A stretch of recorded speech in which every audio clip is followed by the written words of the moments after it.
Already did my time. I want to say a big good evening going out to each and every one of you right across the globe again.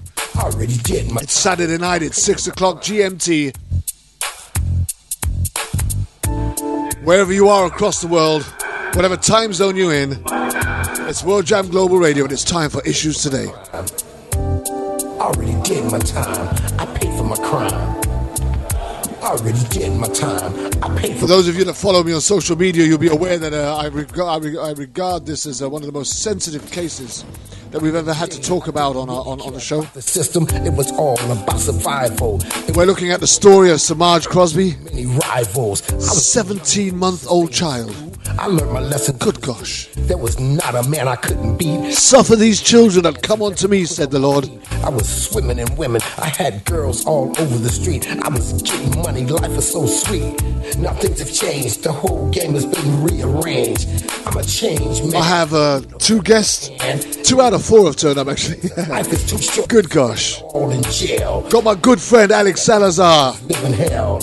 Former LAPD law enforcement officer, whistleblower and activist. Paid for my crime. Major speaker against issues relating to and pertaining to police brutality and police reform. Did my time. I paid for my crime. And from Chicago, my time. we got Pastor Greg Greer, now referred to as Bishop, I believe. Not only is a man of God, but I never got how public speaker, but he's been an advocate for many families to you and you. I had to found their children either lost to the kind of stupid shit. Guns of the police or back and thinking over since I've gotten older. The life I used to live, I wouldn't do. Other issues related to police brutality. No, I was a real Forrest Gump, but I was nobody's chump. Me and Billy the Kid. In fact, Greg Gray was one of my very, very first guests on Issues Today, or The Thing Is It, as we called it back then. Like a real alligator, especially all you haters. And between these 2 guys, Alex and Greg, our relationship goes from the beginning of this show. So I'm really looking forward to catching up with these guys and also hearing what they're going to bring to the table today. And especially we're going to open up, unravel some of the issues pertaining to the Semaj Crosby case. And maybe ask some of those most difficult questions. Did my time, paid for my crime. Already did my time. That the media failed to raise so far. Just to be warned, we're fully aware of all the trolls on the go. Already did my time. Jumping up on my Facebook page and on my wall and stuff. I'd just like to say we're going to keep this clean, we're going to keep this tidy, and most importantly, we're going to keep this purpose driven. Worldwide. There was not a man I couldn't. You pick a fight with Greg Gray, you pick a fight with me. I was swimming in women. I had girls all over the street. I was getting money. Life was so sweet. Now things have changed. The whole very true that the younger generation have become so unruly, so militant. It ain't about being no gangster. So rude and obsessive in their ways. Jail. I suppose they think they want the right things and they think they're going about it the right way. I paid for my crime. But there is a way of doing things. Already did my time. I paid for my crime. And control did my time. Is a terrible obsession to possess. Already did my time. I paid for my crime. As for these 2 guys I've got on my show, I gotta tell you, man, I take my hats off to them. I paid for my crime. I'm honored and privileged to work alongside them. The work they have done over the years needs no introduction. And their commitment to the cause, that's why I'm telling my story to you and you. Has been never ending.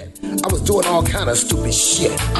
Now, we're here for the long haul, my friends. The life I used to live, and when the chips are down, when things are not going too well, you'll still find us here, standing here, chattering, trying to find a way forward to make things right. I was the real Terminator, much meaner than Arnold Schwarzenegger. I'd shoot you up and spit you out like a real alligator, especially all you haters. Already did my time, paid for my crime. If we get a chance to add a couple of people onto this show, to this interview, we will do. Already did my time. Jennifer Bowes-Olin is in the wings. We're trying to get hold of her. If she can get on, then that's good. If Mark Clements can get himself in there, we'll have him on also. But for now, my friends, I'm happy to continue with my two friends. First of all, let me introduce the one and only Mr. Alex Salazar. How are we doing, Alex?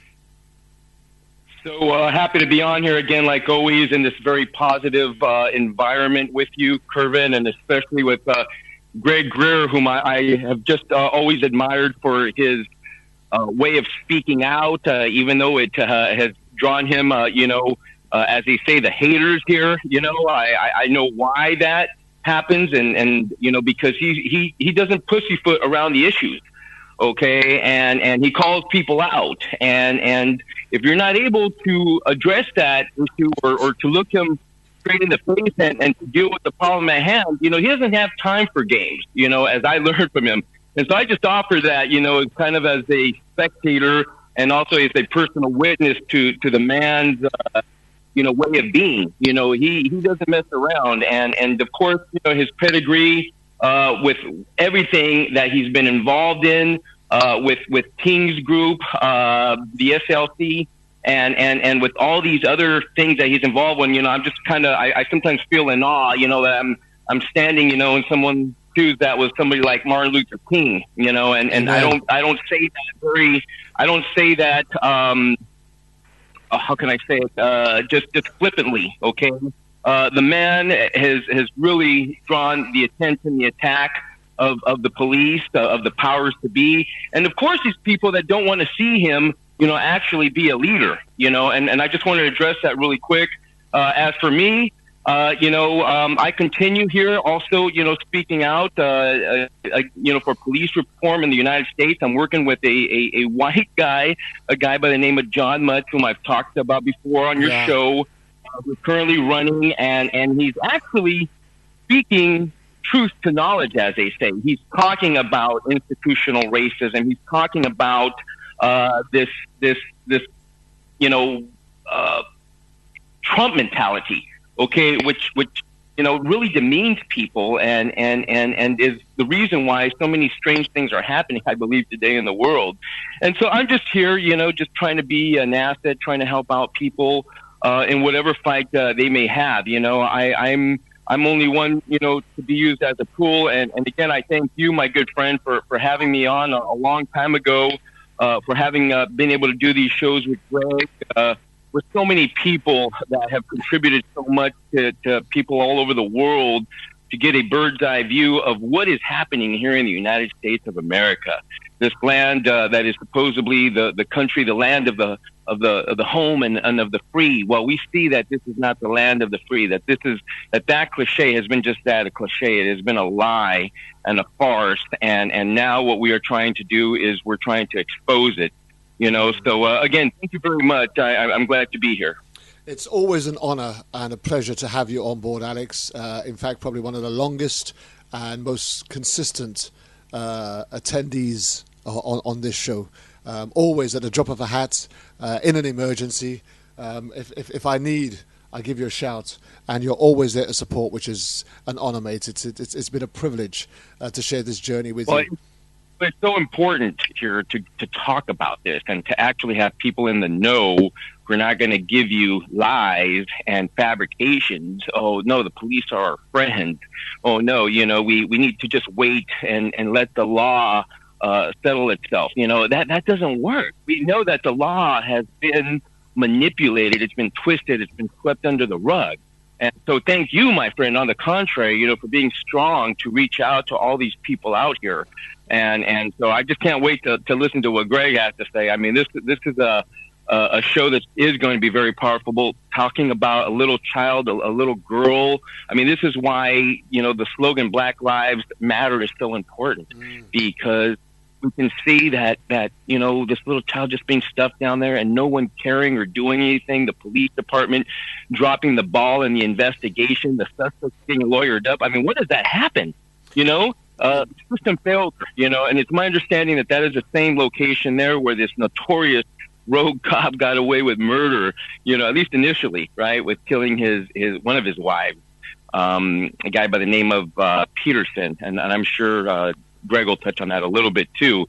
But thank you again here, Kervin. I don't think the world recognizes you enough for what you've done and for providing a very, what I would say, stress-free environment to talk in a way that deals with these issues today very, very carefully and just sane, without the yelling and the screaming that you might expect on a Rush Limbaugh or that other crazy guy that got fired for sexual harassment, O'Reilly, right? Yeah. But you for providing this platform.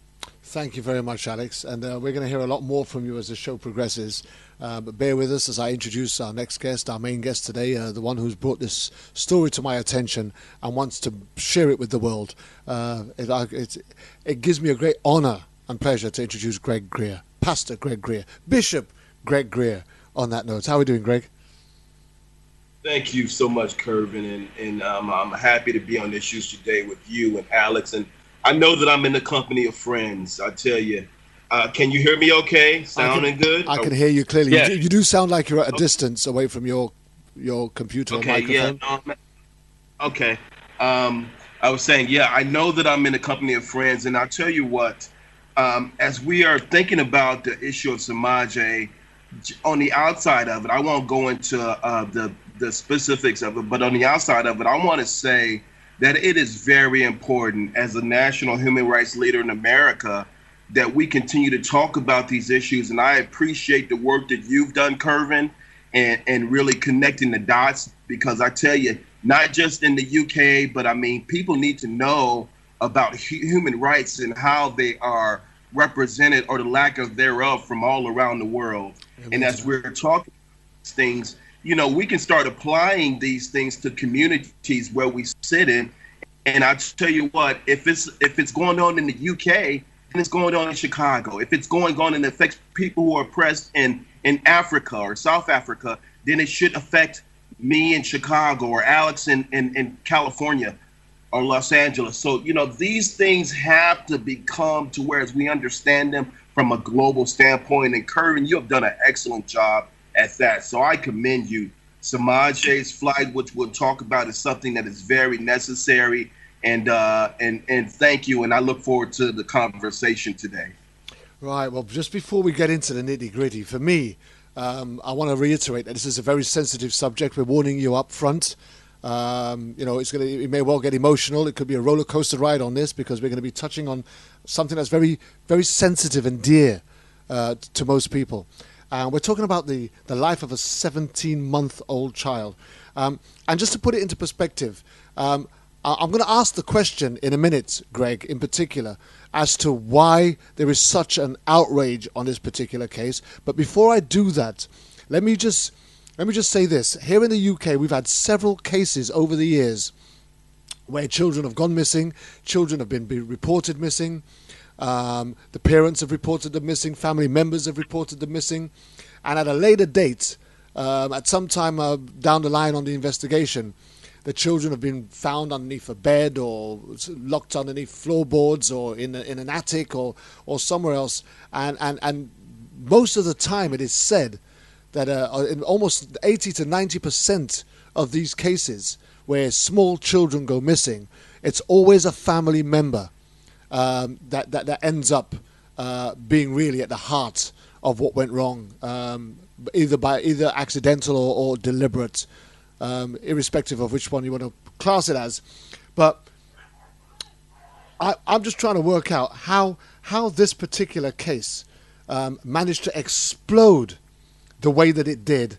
What's so significant about this case that has given it such this prominent headline and has gathered this mass of discussion, confusion, and chaos, Greg?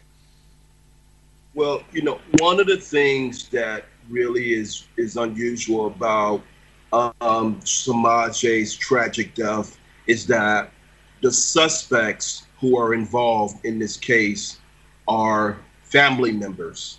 Okay. So you have the baby's grandmother, you have the baby's mother, you have the baby's auntie, and a female family friend of them all.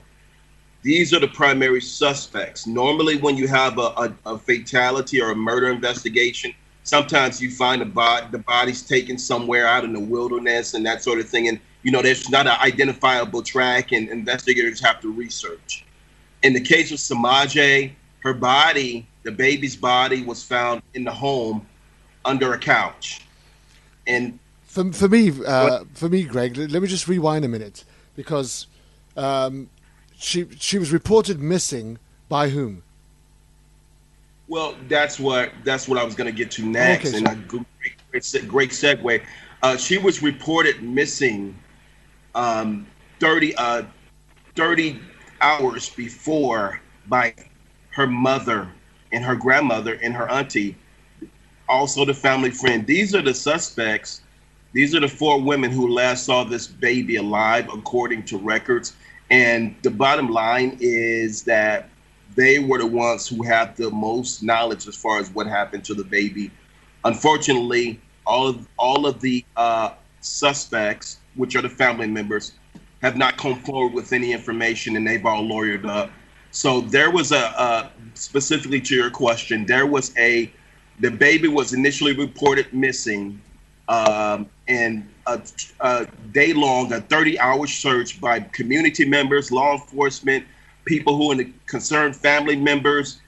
You're talking at least 150 to 200 of people were out there trying to search the community for this baby. And that's the start of this investigation. Okay. So you being an advocate, right? Who are you advocating for at this moment? The baby or the family? I am advocating more specifically for the father. Okay. The father was not around when this happened. The father was incarcerated 2 weeks prior to this incident, so he had no knowledge of what happened, or there's no association with him. And basically, he's been in a whirlwind of circumstances having to fight for his murdered child. Okay. I needed to clear that up because I wanted to make sure that I did. But what I'm going to be saying next, or what I might say throughout the show, I didn't want it to sound like I was either against what you or what you were doing, because I have my own concerns on this. And let me just put it this way. So the family members report the child missing.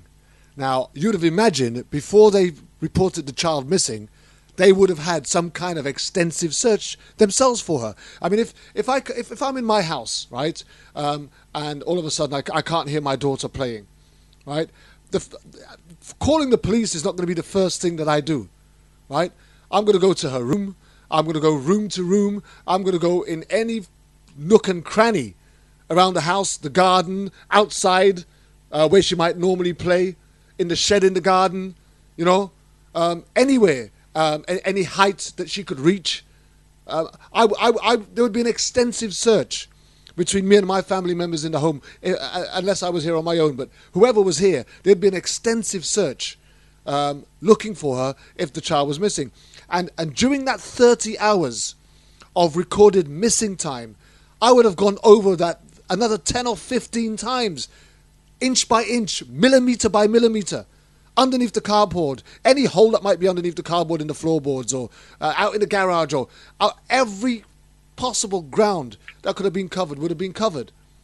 So for me, what I struggle with is how after 30 hours of an extensive search and the alert being brought, how did we get to the point where the child was found underneath the settee, the couch?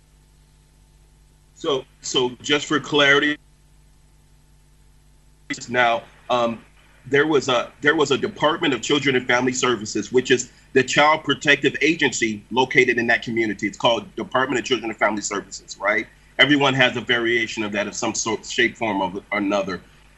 At 3:00 p.m. Central Standard Time here in Joliet, just outside of Chicago, there was a Department of Children and Family Services worker who was actually doing a visitation on the family. So that's 3:00 p.m. Debate.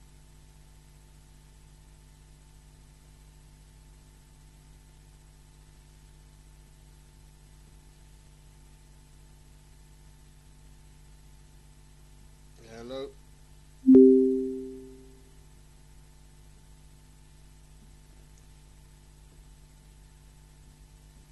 I've gone. Where are you?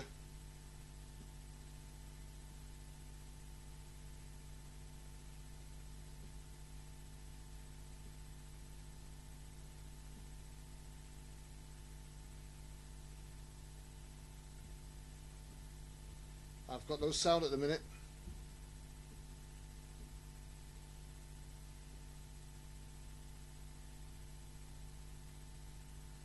There's my sound. Okay. Just bear with me, got no sound. I'm going to have to cut this call off and call it again.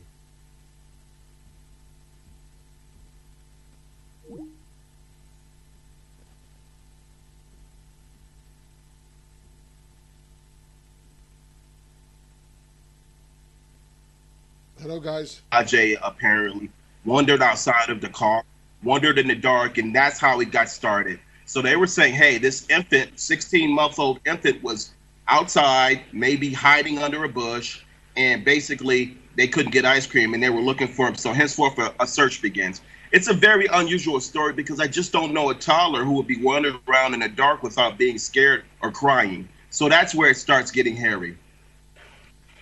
So, at what point, who actually, can I just ask, who actually found the child underneath the couch? Well, what happened was the officials, the Will County Sheriff and the FBI eventually got involved within that 30 hours. She was reported missing. Within the 30 hours of the searching, the Will County Sheriff's Department, with assistance from the FBI, asked for entry into the house. This is the story that was verified and reported. Initially, they were not given access to the house, so they had to get a warrant to gain access to the house. Apparently within that 30 hours, the mother had lawyered up and wouldn't give access to the house, so it took them a while. And eventually, at the end of that, what happened was they gained access, found the baby under a couch. Now, I believe that there may have been a small period where they looked around the house, but the last phase of it, and I could be wrong, because there's a lot of various stories about this, and the suspects haven't said anything. But in the end, we are sure that the Sheriff's Department gained access, and they found the baby deceased under a couch. So let me just jump in with Alex here a minute. Alex, are you there, my friend? I am, my friend. Okay, so I want you to take me through what the police procedure would have been at the time that the missing call would have been made. What kind of response we would have been looking at? What resources would have been made available, and how would their investigation or how would their search have commenced? Well, first of all, we have to look at this particular context, this situation in the way that it is. This would have been a situation once you found out that it would call for exigent circumstances from the police department side for them to immediately go in and to start interviewing and obviously to start checking around the squalor that was all over the place. And so, to do that and might have resulted, first of all, in the immediate discovering of this child, who obviously we now know that it was a lie, that she was out there wandering around out there in whatever field or community that it was alleged she was in. One would have to look at the person. All right, who said that this child was out there? That's obviously, like I said, something to mislead the people, to hide the true fact of what was going on. And so this is just terrible right from the very beginning. So much negligence that where do you begin? I mean, this is why this cry for help, the Black Lives Matter initiative, is so important, and this is why it's so important for white America to get it, because this would not have normally happened in a white neighborhood. We know that. And why did it happen? And why is there a series of, I guess, deaths attributed to that particular area? Something like 10 kids I was looking at briefly that have just died under these neglectful circumstances. And because there's a lack of apathy there. People don't seem to care. And it takes these people like Greg Greer to bring him out, to drag out the demon kicking and screaming to deal with that aspect of it. And so to answer this question here with you regarding to the police, it's just really screwed up. I mean, it's sad that this child could have been saved because the DCFS workers were there, in fact, just hours. Okay, why didn't they not take that child? And I understand that DCFS can also cause a lot of problems. Okay, I have personally dealt with them too, and some of these people, they go off on witch hunts and they destroy families and they take away their children. But this is a white supremacy created system here. Okay, let's try and buckle this down and get on point here. So that they've called the police. They've reported Semaj missing. The police have come into the community. They've come into the area in response to the family call, who called them out because this 17-month-old child is missing, presumably touring the community unsupervised. Right? So, what rights would they have had, and why wasn't there a more urgent? And I don't want to put any blame on the police whatsoever. I'm just wondering, the moment they were refused entry and access, why wasn't the alarm bells ringing instantaneously? Yeah. Well, yeah, they should have made entry. This is one of those cases here where they had the right to go in thinking that the child was in harm or in danger. Okay, and so that had already been laid out previously, numerous calls and instances, and I'm sure Greg can talk a little bit about that, right, Greg? Yeah, well, they're this particular family. Let's go really a step back, because this particular family, all right, had a lot of neglect complaints. There were several abuse and neglect complaints filed in 2 years regarding the children living in the home. And since caseworkers were unable to confirm allegations, the children remained in the home. So despite all of that, there was a long history of municipal contact with officials. And I can guarantee you a lot of those interactions were not positive. Henceforth, so now you have a murder investigation. So now there's a stalemate because of the long-term negative history of what's going on in the home here. Okay, so... And because there's a dead child in there, too. So there's another child still in there? Yeah, there were other children. Okay, so here's the thing. So this family is known to the what we have here in the UK is we call it social services or children's welfare, whichever way you want to put it. So this family was known to the services. There were allegations and issues pertaining to child abuse, neglect, and children not being kept well, etc. So then this call goes out. The child is missing. The police arrive on scene with their resources to support the family in looking for the children. They would have been made aware that there are reports of and allegations of abuse and neglect in that particular family. They would have been called out previously, I would have imagined. And now they get there, the child is reported to be missing, and now the family who has called them because the children are missing or the child is missing is now refusing to give them access to the house in order for them to fulfill their obligation in making sure that the child is not there while they continue to pursue their search outside.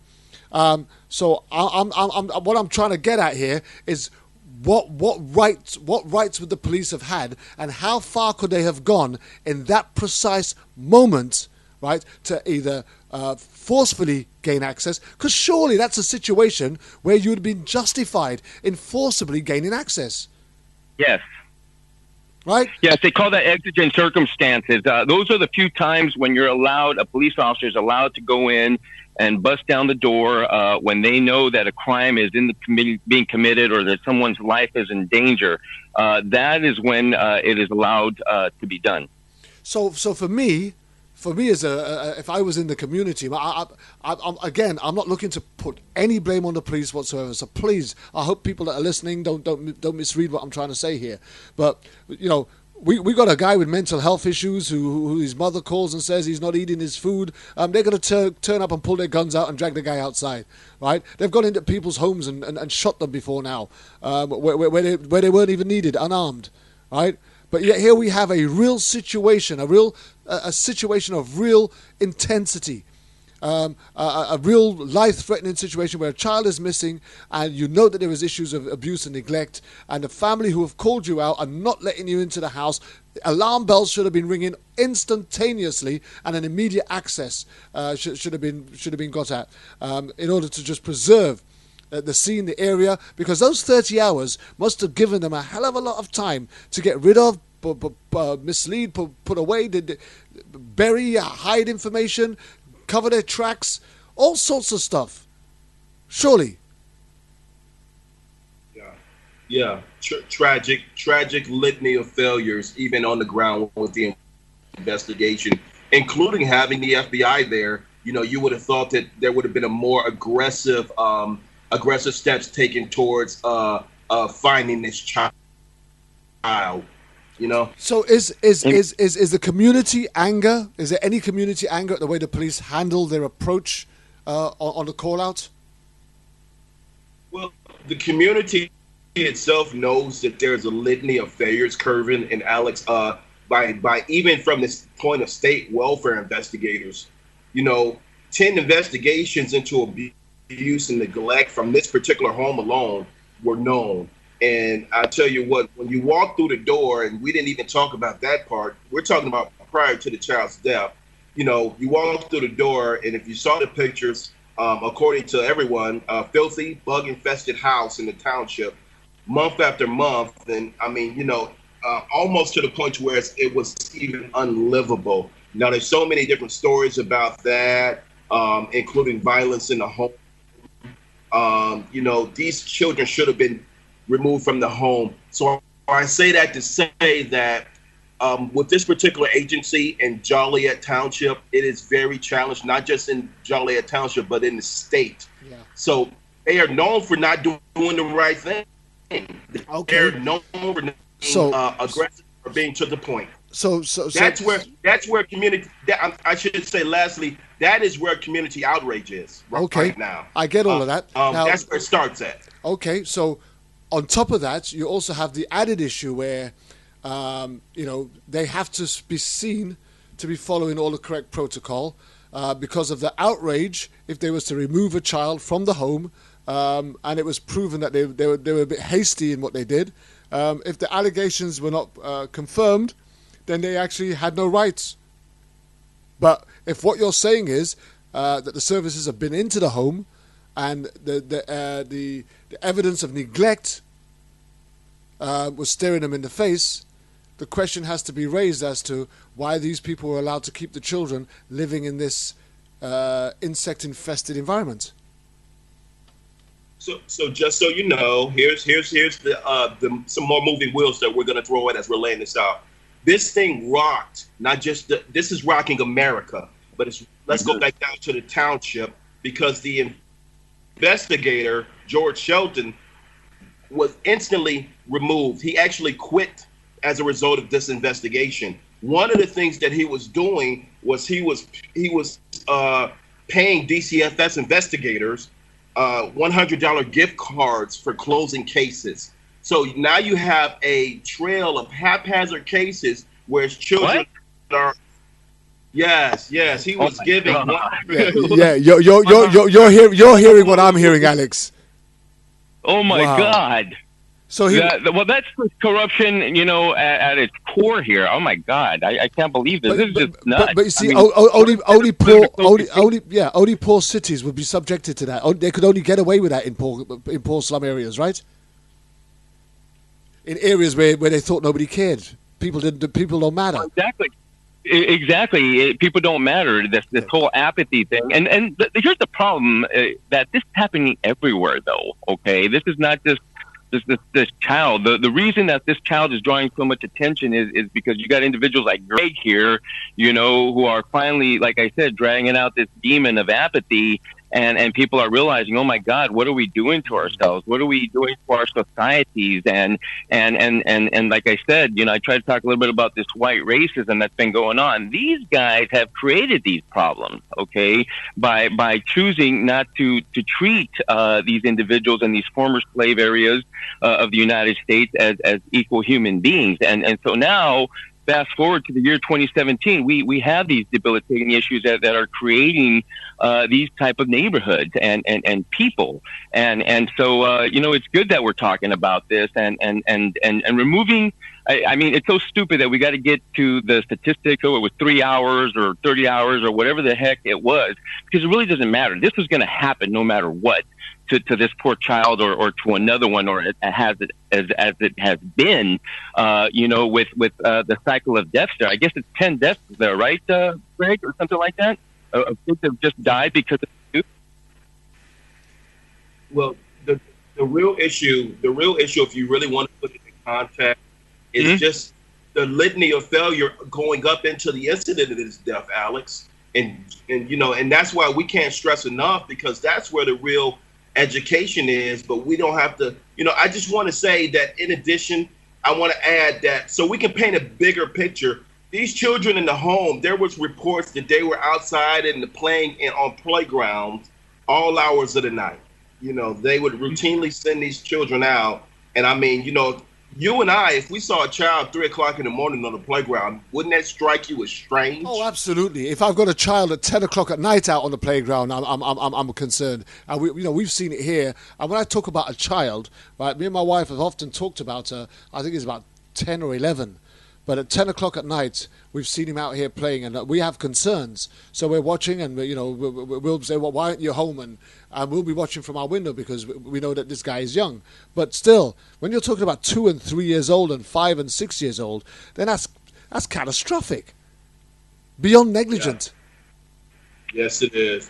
So this is the to Alex's point, when you have depressed areas and we're not making excuses, right? No. But when you have depressed areas, people don't have the lack of sensitivity because they're so busy just trying to survive that they are so numb to just various things. And a lot of times people just don't want to get involved because they think it's going to be trouble. So they leave these issues alone. Here's a question now, okay? A DCFS caseworker was at the home just hours before Semaj was reported missing, right? Yes. Just hours. Yes. In that DCFS's report, did they see Semaj on that particular visit hours prior to her being reported? Did they visually see her? Yes. That was the last official that saw that baby.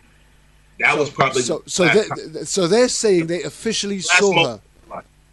Because okay, so they saw her hours before she was reported missing, and when the report that was made by the DCFS worker upon that visit, was anything highlighted as a prominent issue that needed to be dealt with immediately? For example.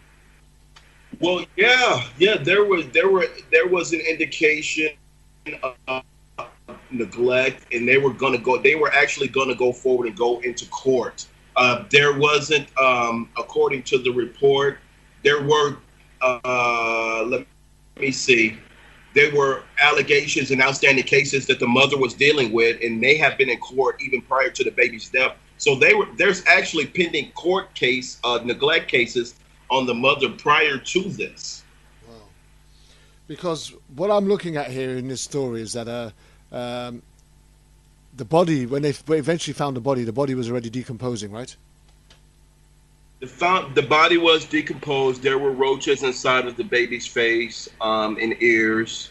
It started the process of decomposition, yes. So the suggestion, it has to be, at the time that the baby was reported missing, she was already dead. That's what we have to assume at this point. Wow. Well, that's that 3-hour piece that I believe that within that 3 hours from when the DCFS workers saw her, we can guarantee that was the last, probably, though we can guarantee that those were the last moments of her life, or at least the last few moments of her life. So Alex, just 1 second, Greg. So Alex, here's the thing. So the police have been called because this child has been reported missing. They're struggling to get any form of cooperation from the family. 4 or 5 hours down the line, child still hasn't been found, and they're still getting no cooperation from the family. At what point can they escalate this and actually just storm the house and take control of that situation? And why didn't they? Well, it goes back to the apathy thing that Black lives, haven't mattered. They don't matter to white America and to just the regular people. I mean, action could have been taken right at that very moment. These cases, I was just looking up one here up in Los Angeles last year. This 8-year-old little boy had been tortured and then killed. He had these broken little bones. Gabriel Fernandez was his name. Included a cracked skull, broken ribs, burning, knocked out teeth, and BB pellets in his lung and groin. And the mom and the dad. I mean, the signals were all there. The good thing in this case is the DCFS workers were arrested. Okay. And, they were taken into custody. But this is really the elephant in the room that we're trying to deal with here in trying to just say, hey, what's happening here? What's really going on? And what's really going on is that no one cares. And it's so beautiful, though, that it is bringing the people here to try to make us think, to wake us up. Some of us, because at the root issue of all this is mental illness. Okay. You got a lot of sick people out there, and I see them, you see them, and we've reached this level here, especially when it comes to colored people here in the United States and across the world, that people of dark skin, well, let's let them die. It just doesn't matter. And I know some people, white people especially, that don't want to look at that as that is what the problem is, but they are so far removed from what Black reality is, and so I mean that is my humble opinion there, my friend. How much, Greg? I'm coming over to you. How much of the ethnicity of this family and children do you think played a role in the way that the police handled this particular response? You know what? If you were going to ask me for a specific, I would say that Will County, you would have to look at the jurisdiction itself, and then let's go there. Do you mind if we go there for a second? Let's go there. So, Will County is known. When I say known, they are known for a. I want to be fair to them. Let's talk about the global cases.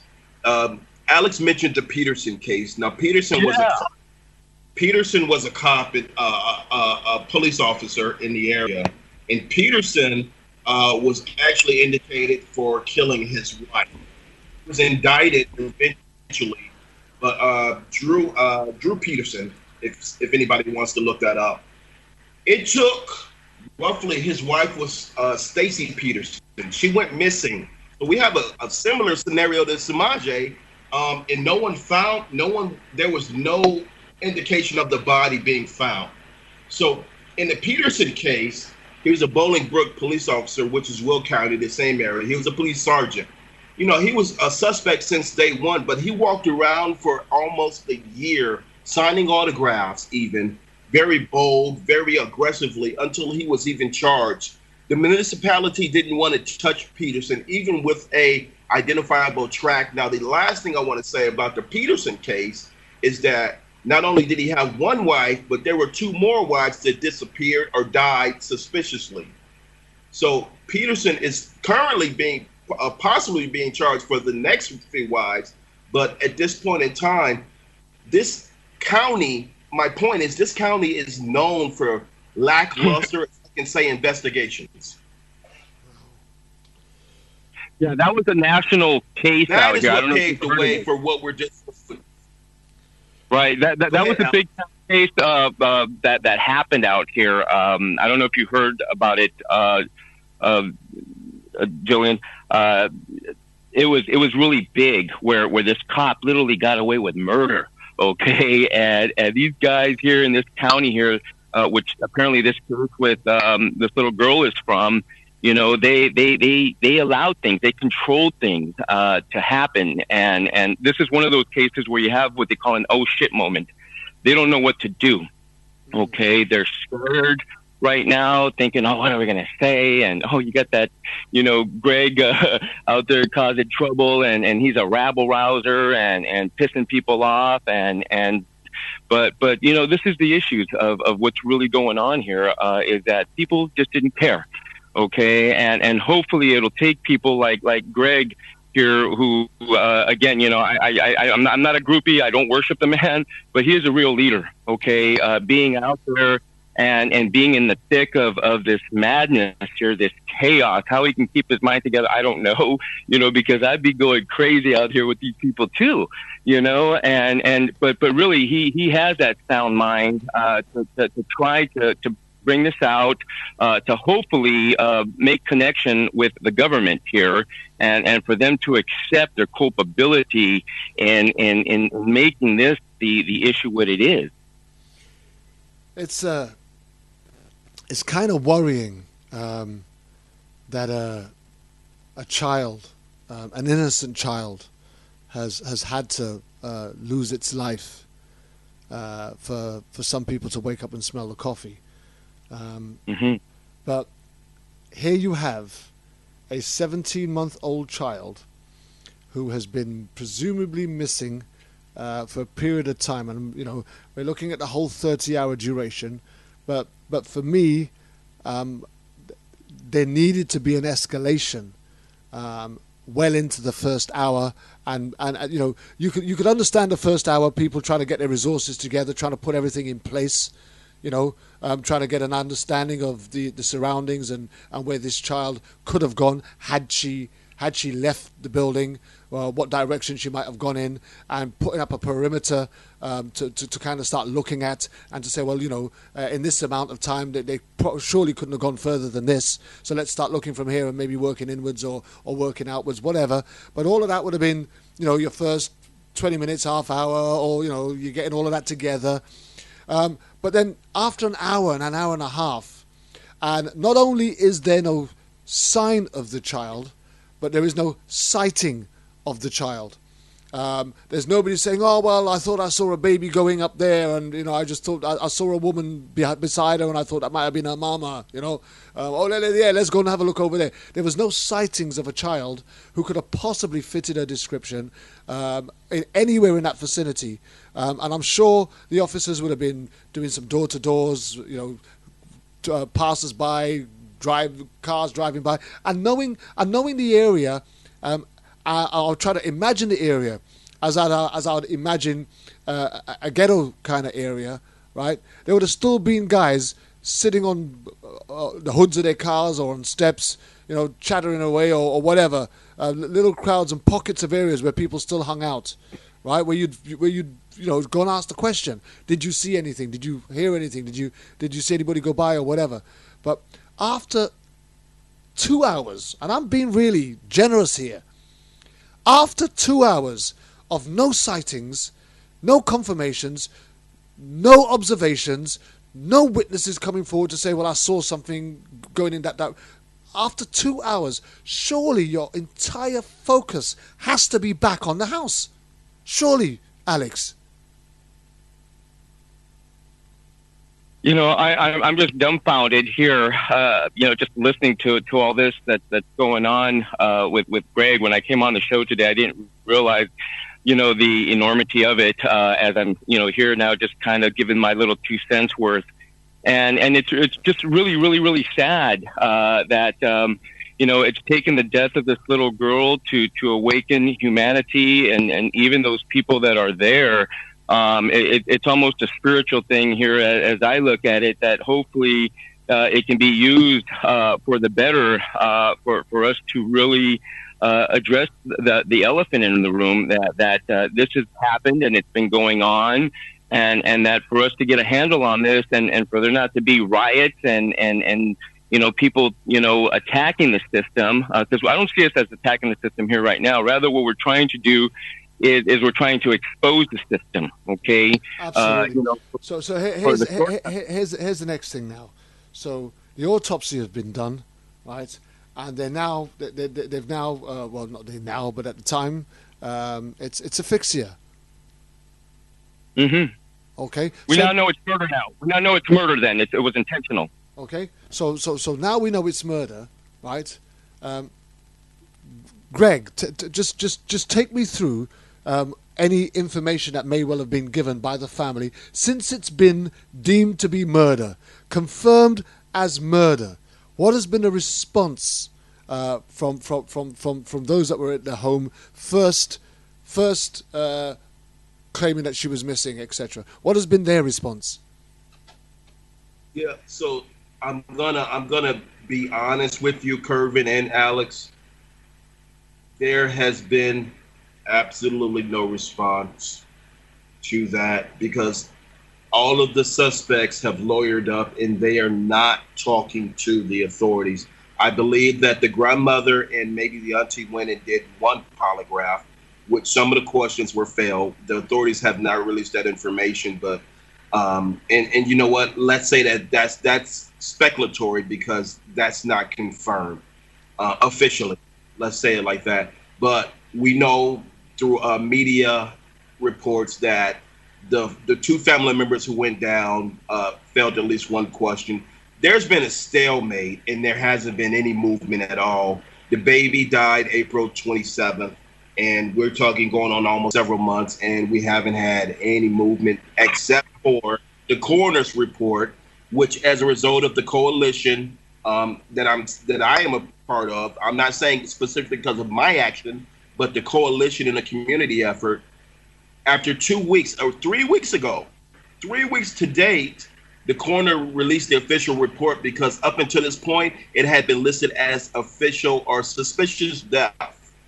So now we know that it's a fix, and that's even as of 3 weeks ago. So when I tell you that we have to stress that there is a litany of failure with the officials on the ground in handling this investigation, I don't want to point fingers at them, but we can't point it anywhere else. It has to rely squarely in their lap. Mm-hmm. Okay, so now let's go to from a point of law, Alex. So now we have a murder investigation, mm-hmm. right? So right. In most murder investigations, right, where there are where there is a suspect or a number of suspects, and according to the evidence available, they could be the only persons involved in that homicide, right? Correct. Isn't there at least a charge of suspicion, even if they can't get them for murder? I mean, so okay, over in this country, you can get charged with suspicion. At the end of the day, you know, we don't know for sure yet that you did it, but you are charged with the suspicion of attempted murder, or manslaughter, or whatever. Isn't there a charge that could be or should have been made by now, bearing in mind we now have the coroner's report which confirms it's a murder? The police are now calling it a murder investigation. Somebody is responsible, or some people are responsible for the death of this child, and only those in the house can answer the question. Surely a charge can be levied right now. Well, yeah, definitely, absolutely is the answer to that question. These people could have been arrested right from the get-go for the crime of neglect. Okay, you could have just taken them in. Hey, man, something's up with this. Your child's missing. We were just here a couple hours ago. What the hell is happening? They slap on the handcuffs, and boom, they're in custody. Okay, that could have been taken care of a long time ago. In fact, they can still do it right now. Now that we know that the child was deliberately strangled. Okay, and so what we can see what happened is after they left the house, somebody got mad at the little girl. Okay, and she was crying, and they hit her and they began choking her, and someone lost control. Okay, obviously, right? Someone lost control, and they went into oh shit mode. Oh god, and of course they had just been there, and we're living now in the present of this apathy that people didn't care. Okay, and unfortunately, it's taken us talking about it here through this little conversation, in trying to look at the causes for this child, and so we continue to beat on the same drum that that Black lives do matter here, my friend, and hopefully that's what we're getting the gist of here now. Okay, just let me rewind a little to Greg. So Greg, when they reported the child as missing, how quick was the police response to the call that the child was missing? Well, the police response was right away, and within hours, they had over hundreds of community members who, that's when the start of the 30 hours started. So when I tell you that the police response was spot on, it's just the fact that what happened during that 30 hours was not spot on. So now I want to thank you for clearing that up for me, and I wanted that cleared up just before I go into the next part that I want to deal with here, because at the moment that the child was discovered to be dead, bearing in mind that they had all these other options that they could have utilized throughout that 30-hour period, right? And we were talking about even a charge, right? And we were talking about a charge of murder or manslaughter, attempted, suspicion of, whatever, right? But at this point, and somebody clear this up for me, because I think our listeners are going to be wanting to know the answer to this very question, right? At this point where the child is found dead, even if they haven't charged the family members who were in the house with murder, surely the least charge that they could have levied on these people was the obstruction. Yes, absolutely. They had everything and anything to use against them. This is one of those cases where it's just so blatantly obvious. Had they charged and arrested them for obstruction, they would have had access to the entire house for them to have investigated for as long as they needed to have found all the evidence and forensics that they would have needed to found to tie this up. Oh yeah. Yeah. Well, based upon circumstances, they had the grounds to do that, Kervin, and they didn't do it.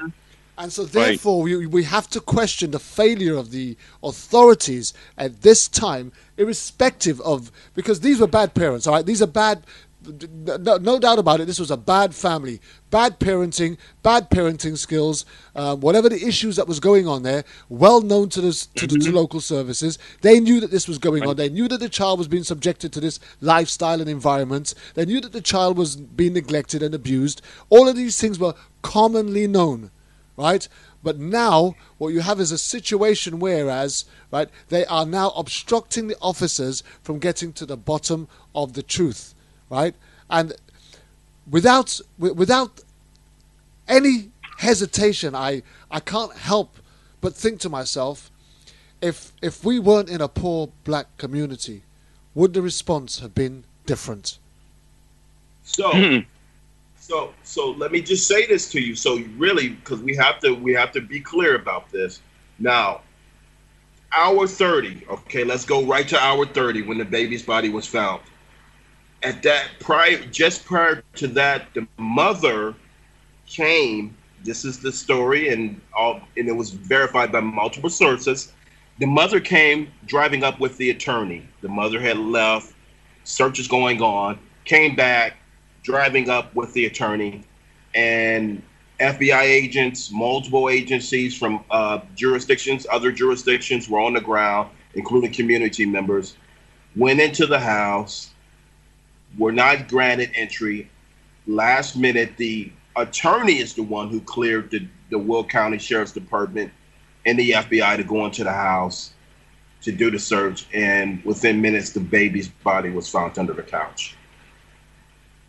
It was the attorney who actually let the authorities, gave the authorities clearance to be there. And he was right there standing next to the mother.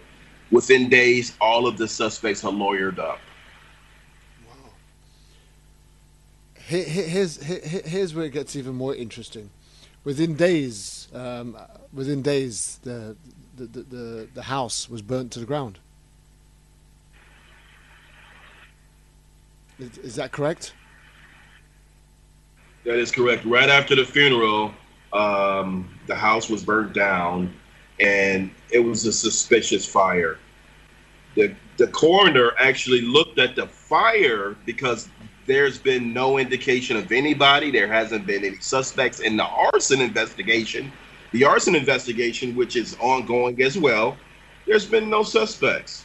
So going back to our initial conversation about the litany of failure on the ground, everything points to a lack of investigation here, in a sense of urgency, Kervin, like you had pointed out. about this child who was missing and now we know is dead. It really does feel, it looks like it's quite apparent that all the services, community services that were available to respond to that particular child's need at that time failed completely. I mean, you can't doubt that at all. We can't dispute that. You know, even with history of context. So just to throw one more caveat in there, there's not only were the DCFS workers in there, but one of the suspects was on probation. So you had probationary officers even visiting the home. So not only did you have DCFS investigators, but you had probationary officers prior to the child's death. After the death, you had the Federal Bureau of Investigation and multiple police agencies who were on the ground. I mean, their homicide truck was outside. The investigative truck was outside. And I mean, this is a murder scene, and it's being treated as that. And still, there was a stag made on the ground that didn't allow anything to go forward. And since that point, nothing has happened. Absolutely nothing. 7 months of nothing. So you've got from the point that the child's body was found, 30 hours after the call of the missing was put through, that now becomes a crime scene, an investigative crime scene. So yes. At what point does an investigative crime scene get to burn down that nobody has any idea how that managed to happen? So they removed all of the articles of investigation, the couch that the baby was found under. They removed a lot of things. They went through the house. So I believe that shortly thereafter, folks were given access to get their things and that sort of thing. They actually condemned the house because of the filthy condition, and it was so unlivable that because even prior to the baby's death, that they condemned the house. But at some point, you would have thought that they would have still maintained that house as a crime scene, but unfortunately, they did not. So I believe it was a day after or 2 days after the baby's funeral. Don't quote me, but it's either 1 or 2 days. That's when the house burned down, and you would have thought that whole area would have been cautioned off, but it was not. Well, they burned down the house. I heard. Is that correct? Yeah, absolutely. Yes. Yeah. And what was behind that? People just doing that, or who was it that decided to burn down the house just like that? Arson investigators don't have the results. It's a suspicious fire. There's been no success with the investigation of the fire or the arson investigation on the house. There's literally nothing there. Oh my gosh! It sounds almost like burning down the demon or the devil there. Very demonic this case here. Alex, let's say it's burning. If you were a suspect, maybe burning down the evidence. But unfortunately, if a house is burned down to the core, it's a concrete slab there that's there now. I mean, See, you have two options, right? You have two avenues. You have the suspects burning down the house because of it might be burning down the evidence, getting rid of any evidence that hasn't already been gathered, or you might have enraged people in the community burning down the house in total outrage of what this family allowed to happen in that house. So you have two angles for this, but the police have no answers.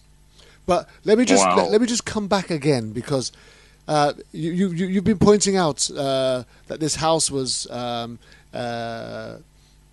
derelict or unlivable, is how you put it a short while ago, Greg. If this house was in such bad condition, right? Mm-hmm. Why wasn't the family supported in either getting it up to scratch or getting themselves somewhere a bit more appropriate, not for the adults, but for the sake of the children? Because if children's services are involved and I'll tell you how it works in the UK. If social services or child welfare came to your house and your house was that dysfunctional, right, and that unlivable, that they felt that the children were at risk, they would remove the children until you got yourself somewhere better to live. Yes. Well, here's the brief and specific about that. Now, at the end of prior to the baby dying, and with the litany of failures with DCFS, an investigator was placed on this case who was only on duty 90 days. This investigator from DCFS only worked 90 days, and we're talking about a huge case file with children in the home, including Semaj, who, basically she was brand new and she was pretty much still in her probationary period. So we're not sure of the wealth that they could have gotten, even if they would have been able to get some resources, which they could have if you had an inexperienced Department of Children and Family Services agent or social worker there. Then there's a lot of things that got overlooked. Specifically, is what the point that I'm getting at. Okay, I have another quick question. Bearing in mind that the only people that they've actually allowed to get into the house prior to this particular issue was the DCFS workers, etc., who had been working alongside or with the family supposedly. All right. So, was there no attempt by the DCFS workers to get back into that house within that 30-hour period that the child was missing? Well, no. I don't believe that since the DCFS worker was the last official on the ground who saw the child, I'm sure she was contacted, but I can't tell you that question for sure. Because that baffles me. Because if the police, let's just say, I'm going to throw a smoke screen up. I'm going to play devil's advocate, right? Let's just say that these people were anti-police, and that was the reason why they didn't want to let the police in here, and blah blah blah. The police know that there is a go-to person, go-to organization that has had regular contact with this family, working with this family for all its difficulties. If you're not going to let me in, right, then you're going to have to let them in. And even if the police didn't have the right to enter, because this family was under investigation from child services and social services, they would have been forced to let the DCFS workers in, because they was already on the verge of having their children taken away from them from neglect. But there were options. And for me, I think, in reality, if the family was a dysfunctional family, and I'm not trying to justify or make excuses for their conduct or their behavior, but if this was a dysfunctional family that lived a very bad life, that made very bad choices continuously, to the degree where their children were at risk, they were at risk. Don't forget, they were living in the same squalor that their children was living in, so they were also at risk from what their children were at risk for, right? Surely every effort should have been made to have got entry into the house. So the children, the whole family has been let down. The whole family were failed, irrespective of their role or their part in the missing or the manslaughter or the murder of that child. The family were let down by the very services that were meant to be investigating and supporting them, and the children in particular. Wouldn't you agree with that, Greg? I would say that is a healthy investigation, and I would guarantee you that officials here in the state who have investigated this, including the senator of that location and some of the public officials, have said that DCFS had a wealth of services that they could have provided, but they didn't. There was a number of officials on the ground who were obligated to say, hey, this is a squalor. There's trash, there's roaches, there's broken beds. There's clothes everywhere. They could have pulled. Greg, really quick. Didn't the head of the DCFS just resign too? And I guess he's going back now to some nonprofit that he's going to be the head of in Florida. Is that true too? That he resigns in the midst of this whole thing? The head of DCFS, is that true? We said that he resigned as a result of Semaj's death. Mm-hmm. One of the things, but also there's an ethics probe that he was doing cronyism to other organizations. He was giving them multi-dollar contracts with DCFS in Illinois, which he was the head of. So basically, before all of that hit the fan, when it started getting hot, he resigned right away. After Semaj's death hit national news, within hours, he resigned. Man, oh shoot.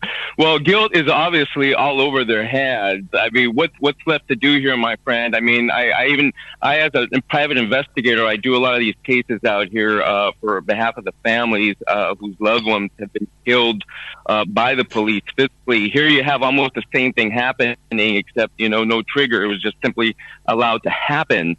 I mean, no one ever wants to look at this as a monetary settlement, because how can you bring back this child, much less a child, who it appears didn't mean anything to anybody, during this crazy time period, those little 3 hours, 90 minutes or whatever that was left, in the life of this little girl. I mean, I don't know what to say, my friend. I mean, that is, like I said, something very, very, very bad is wrong there, spiritually speaking. I'm glad that you're there somehow to tackle this monster, this demon, because I really don't know how you're doing it.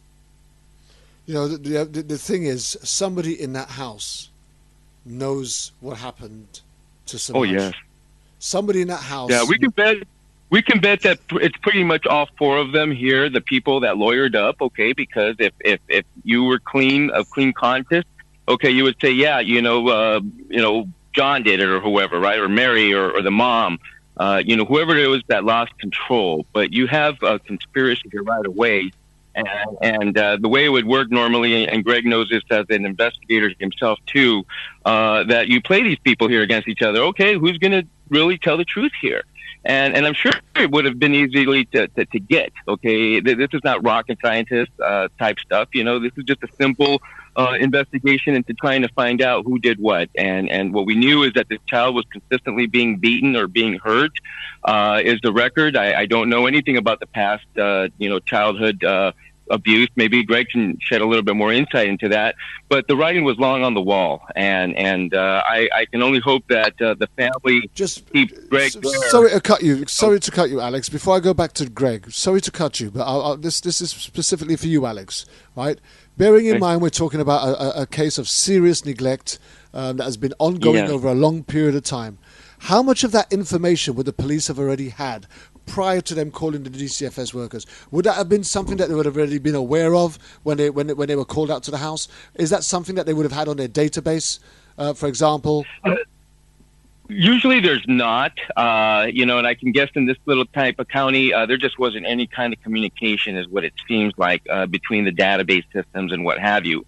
But the DCFS, the Department of Children and Family Services for that area, dropped the ball, because, they should have been able to communicate and coordinate. Hey, we got this family, we were just there. And someone went into oh shit mode, okay, when this happened. And they knew that they had been exposed, and this is what continues to happen all over the country. Can I ask? Come in, Greg. Can I? Yes. You are. Alex is so right in the question that you answered, Kervin. These services and these organizations did not link up. So basically, there was no cross communication between them as far as database is concerned, and that is really one of the part of the ethics, how they dropped the ball, because basically if they had, and they would have been able to really put all of these pieces together very quickly, even at hour 30 is what we're talking about, when the baby's body was found on the couch, then they could have said, hey, look at this. There's a current DCFS investigation. Maybe we should do something real quick to detain these folks and talk about all of that. And we're not saying that didn't happen, but there's a clear track that they didn't move precisely with all of the information that they could have at this point. I mean, I can't understand for the life of me why there isn't a national database for serious issues and cases like that. We have it here. I mean, the bottom line is if there was an issue involving a child or etc., the local police can tap right into that, right, and get the current state of what's going on with that case. There's a database that we log into. I work as a support worker, and although I only deal with the homeless is part of social services, right? So everything that we enter for the homeless goes onto the National Social Services database, right? Which means that the local authorities actually own the social services database. So anything in that local authority, police, whatever, they have access to that information.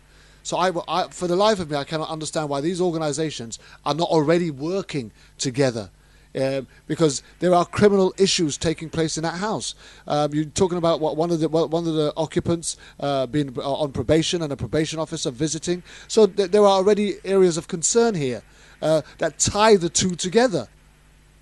So why wasn't there some communication and correspondence going on so that they were aware of what was going on in that household? Okay, that's obviously a question that you can't answer. But can you not see the reason why they should be some sort of parallel communication going on with these organizations? And do you think it would have made a difference, Greg? Well, it is making a difference because as a result of Semaj, we are actively pursuing, and this is the first time that this is known, we are actively looking at a way to pursue the Department of Children and Family Services because we don't want another Semaj as a result of colossal failures. You know, there's no reason why these systems shouldn't have linked up. And as a result of what's going on now, we still have to go back and say who did what, who didn't do what. And, the last part about that is if you have the Federal Bureau of Investigation, which is the top agency in America on the ground with these people and the wealth of resources, you would have think that at least that agency had the potential to do some quick resolution on the spot to help get this case moving. Hasn't happened. No. We had a case, and it may well have been maybe 15, 20 years ago now. I think her name was Victoria Crosby, a young girl, I think it was 6, 7 years old or so. And they were also under child services. Child services had been going to the house regularly. There'd been observations of neglect, abuse, bruisings, swellings, marks, stuff that was ringing alarm bells, and a particular caseworker had been at the house shortly prior to this young child dying. Eventually, the caseworker was prosecuted and sent to prison for her role in neglect. Right, but Victoria Crosby became a test case that every social worker who went and did their social worker degree had to learn about to make sure, very much as you know with Satish, Greg, how the Lynette White case became a protocol for anybody studying law, etc. This is very, very, very significant in the child protection case with this Victoria Crosby. This became a lantern for any future social workers or child services to make sure that this sort of thing wasn't repeated. And measures were put in place almost immediately to make sure that the reviews and the observations and the case notes and all the information that was collected was shared by the various organizations that needed to be aware. Hospitals were made aware. So, in other words, you couldn't now, if this child was under child protection and you took the child to the hospital and the child had a broken arm, immediately that would be alerted to the social service department. You couldn't just take that child in there and pretend that it happened on the park. Social services are coming to your house within hours to find out how this really happened. So there's a whole pile of things that could go on after the event. But bearing in mind that this isn't a new issue in America. Children being abused, children being neglected, children being hurt, harmed, and killed by their kin folk is not a new issue. Semaj Crosby, it's not the first event, it's not the first time this sort of thing has happened, right? So you've got to be asking yourself, why are we here? Why are we here dealing with this now in the way that we're dealing with? Right, when authorities around the country should have had stuff in place a long time ago. Why are we here? Because it's easy to blame this local authority for how bad they're representing right now. But Kervin, if I can say really quick, didn't you guys just have that prime minister who passed away, Heath? I guess Ted Heath, yeah. Just all that pedophilia and madness. And We've all just the had that people whole monstrosity here, where Jimmy Savile and some of the great celebrities that came across our TV screens during the 70s and 80s, and most of them are dead now. It's all and again, this is all because people have come out of the closet after so many years, right, and said, yes, this is what happened to me back then, and then very much like what's just happened up with Wernstein. Right, where it's happening everywhere. Right, so these guys so somebody has just come out now and said, yeah, this happened to me years ago, and they've now gone back and checked out. Said, well, hang on a minute, I reported it years ago, and they found the reports from years ago, and now it's given other people the courage to come forward. Well, this was the same thing with Ted Heath and Jimmy Savile and all the rest of these paedophiles that were here. Somebody came out and outed them, right? And it was years and years. I think she was 50 or 60 years old, and it happened 40 years ago, and it's given other people the courage to come forward. And that's the real shame of it, that most of these people that perpetrated these crimes are now dead and will never be punished. But we're not talking about people that are dead that cannot be punished. There are people that are alive that have been allowed to commit these sort of crimes, these heinous crimes, and get away with it. Because for me, these children should have not been in the care of this family in the time that Semaj died. These children should have been removed a long time ago. And can I say something to Kervin and Alex? We have got to look at, because this is a very relevant conversation. Around the globe, if the UK had that system, then why can't America have a similar system? The problem is it's too many different separate systems. And as we start thinking about human rights, we need to start holding these communities accountable, not on the small municipality level who don't have the resources, but what about the federal level? What about the international level? Because the International Declaration of Human Rights mandates protection of oppressed communities. Absolutely. Protect oppressed populations. We have to start thinking along that level. And but also the protection of children worldwide is a basic human right. Yes. Worldwide. I mean, and every nation around the world tries to put something in place for the protection of children. So why isn't there a unilateral, why isn't there a universal law that stipulates that children that are subjected to this, and that, bam, that's the law. That's what we do. Irrevocable, no questions asked. That's what we do.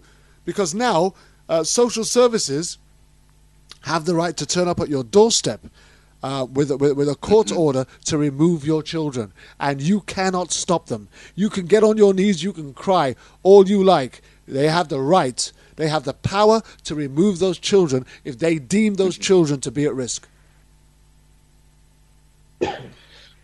Right, and that's where it relies upon common sense here, Kervin, and not having somebody that's mentally ill on the job themselves who have these preconceived notions about blacks or Latinos or anyone in nature, that some of these people, they become brainwashed within the system. And I believe that is where the root of the problem is that I used to be a police officer, and you almost learn to develop these apathetic outlooks. Okay, this is life in the ghetto. These are ghetto people, and you develop this almost Nazi superiority-like complex, and here you have these problems.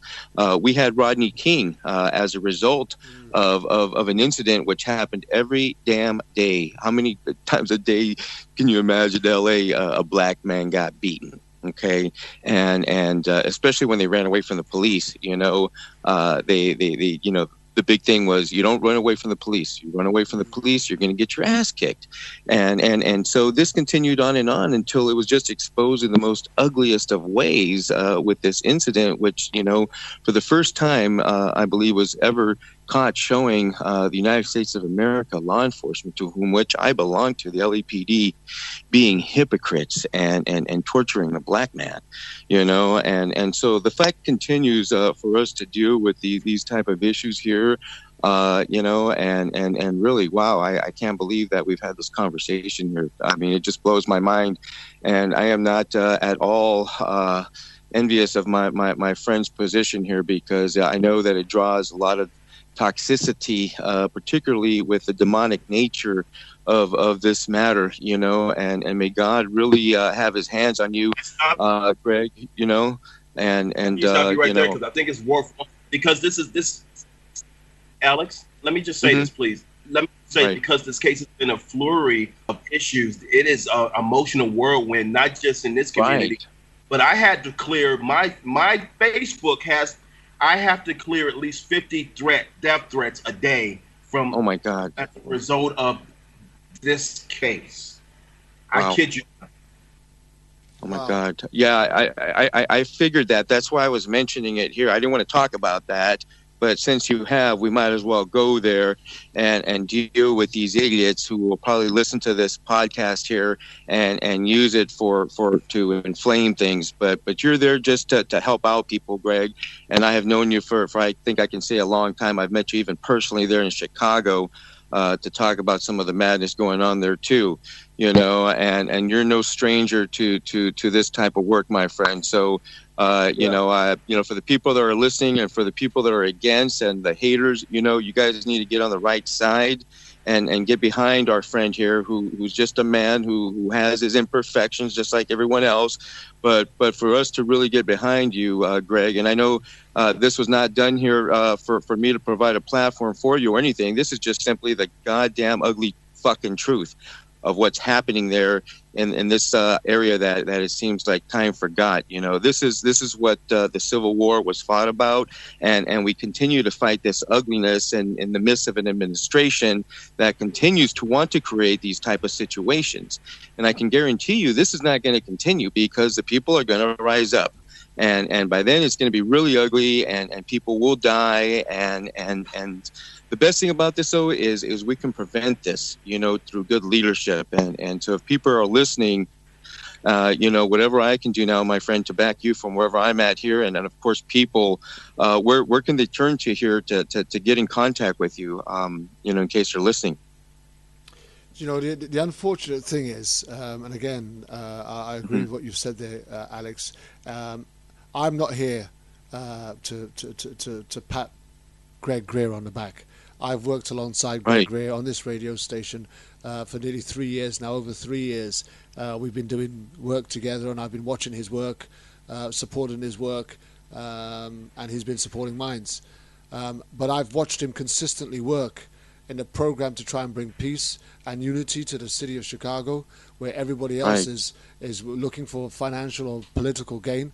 And what you notice at the moment is that there's an uprising of young militant, obsessive individuals who want to show prominence as leaders in particular areas that they have very little knowledge in. They may be graduates, they may have even gone to college, and they may have a few silver-pearled words that they can string together, but they actually have no idea of the foundation of what family, community, and unity is all about.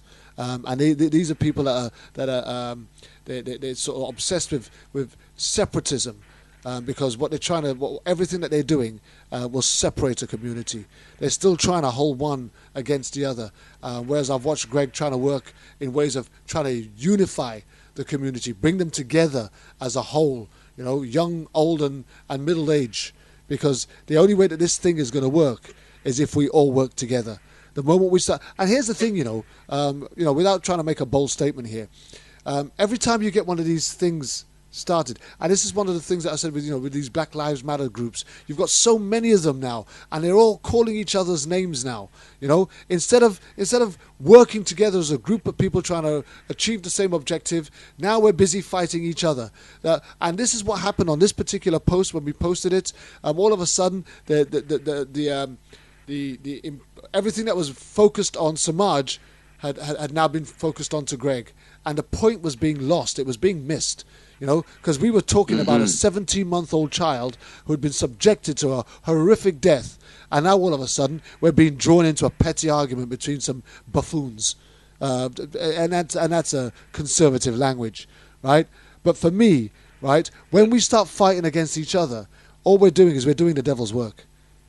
Because while we're busy fighting each other, the guys that are up there with the snipers, the ones that are trying to take us out, they're laughing because they can save their ammunition. They can save it for someone else. the bottom line is, if you want to get stuff done, then you have to join those that are willing to work and those that are working towards the progression and the benefit of the community. And what you have is people trying to come forward and they're going to diss another organization because they want to be seen as the one that's up front and coming out forward. And a lot of them are coming up for monetary reasons. They're not coming up there because... Go on. And not only that, Kurt, I'm sorry, I didn't mean to cut you off. No, you come in. Okay, not only that, but the father is also receiving death threats, and he's not even a suspect. But what's happening is, because this is the father and his name is Crosby, now we're being called baby killers, and we are defending these murderers. And and this father, who wasn't around, again, I have to state that fact, who was incarcerated at the point in time on an unrelated charge, a minor offense. He was incarcerated for 2 weeks. Wasn't around when this baby was murdered. He's saying he wants justice for his child as well, but he has to deal with death threats from these provocateurs who are saying that he's a baby killer. Because I'm protecting and defending him, as an advocate, I'm defending them. I'm a baby killer as well. So this is what we're dealing with. Wow, that is just incredible twistedness there. I mean, but it's not to be surprising that you're going to have individuals like this, Greg. You've dealt with this type of behavior on numerous occasions, just from having known you in our conversations, and so for the people that are listening that can maybe break through, this hateful mentality. What is it that you tell them? Aside from me telling these people about you, I mean, what can you tell them, as far as, them trying to get beyond these hateful mentalities that are circulating there in that Chicagoland area? Well, unfortunately, it's the nature of the beast that we deal with. But you got to remember something, and I'm sure Kervin will agree. We are in a post-Trump America. Yeah. And that post-Trump America has affected a post-Trump world because you see hate groups and all that on the rise because they feel empowered right now. Wow. So this is a time the people of peace have to stand together. We have to stand on our cause, and we have to stand in place, because now is the time that we have to fight, and you can't be on the fence. If you were the person who was on the fence before, come to the fight, because if not, it's affecting us all. Don't be comfortable because you live in Pleasantville and the thing is happening in the hood, because everything that's going on in these oppressed communities is going to come wherever you stand, and it's affecting us globally. So we got to start thinking about things on that level. Here's the thing, guys. Many times we've had this conversation, especially me and Alex, about police brutality and Old Norfolk killing, and I've often said how we don't actually have this issue here in the UK. We've put a lot of stuff in place to make sure that it can't happen. But, you mentioned post-Trump. Since Trump, we've had a lot of rise in racist violence here in the UK now. Uprisings in particular areas and little cities. We're having a lot of these terrorist attacks. And not just the terrorist attacks. A lot of the terrorism attacks that we've had here are people that are totally unrelated to terrorism and terrorist countries. So it's almost as if there's some kind of a smokescreen going on. People are trying to create this hatred by bringing people forward who will perpetrate these crimes in order so that the people that they want to target as the culprits can look even more guilty. And this violent hatred of race can continue. And we're having a lot of racist attacks here on the streets, where people have been attacked in the streets with all sorts of weapons now, in particular ethnic areas. And we didn't have that. We haven't had that for a long time. It's becoming a very worrying place to be honest. But going back, sorry, come in here. No, I was going to say, and that's there with this monarchy that's been going on there. As you know, when we look at the history of England and, going over to the United States, it was the white people, of course, that came here who supposedly, quote unquote, were escaping this oppression to not be able to worship as they wanted to, because the king thought that he was God, of course, and so along came these Americans and they created these crazy rules of all men are created equal, supposedly, right? Well, we knew that to be a lie, and so it seems like all this hypocrisy that emanates from the crown, is part of this problem that we have never really truly spoken about it, acknowledged it, and especially right now, I don't know, talking about it from the UK, I don't know if that's sacrilegious or not, hey, get him out of there, he's talking about the Queen and stuff. That's not what we're trying to do, but it has its origins from there when you look at it historically speaking, and looking at it in an intelligent way without getting mad, and when you finally become aware of its ramifications, the consequences of what it's had upon the people that it oppressed. I mean, think about all these people that they brought on these slave ships, and how it manifested itself into slavery, and to the point where they were finally released, and me just learning from a good friend who does police investigations, a guy by the name of Ken Williams. Not sure if you recall him, working with the NCLOJ. He came across during some research some verbiage from 1917, where Congress said publicly on the record that Lincoln freeing the slaves was wrong. Okay, keeping in mind that this was during the height of the lynchings that were occurring, where they're currently making in Alabama this very large monument to the 4,000 or so lynchings that were going on, and so it just brings me back to again here this whole issue of hypocrisy that they haven't dealt with, and that they, whether it's in law enforcement or here in the home with DCFS, it has been a white controlled system right from the very beginning. That we have allowed ourselves to be, because in their eyes we're animals, okay, and that's how they see us. They choose to call us now thugs or punks or whatever it is that they called Michael Brown or the young child who ran away from that knucklehead Zimmerman.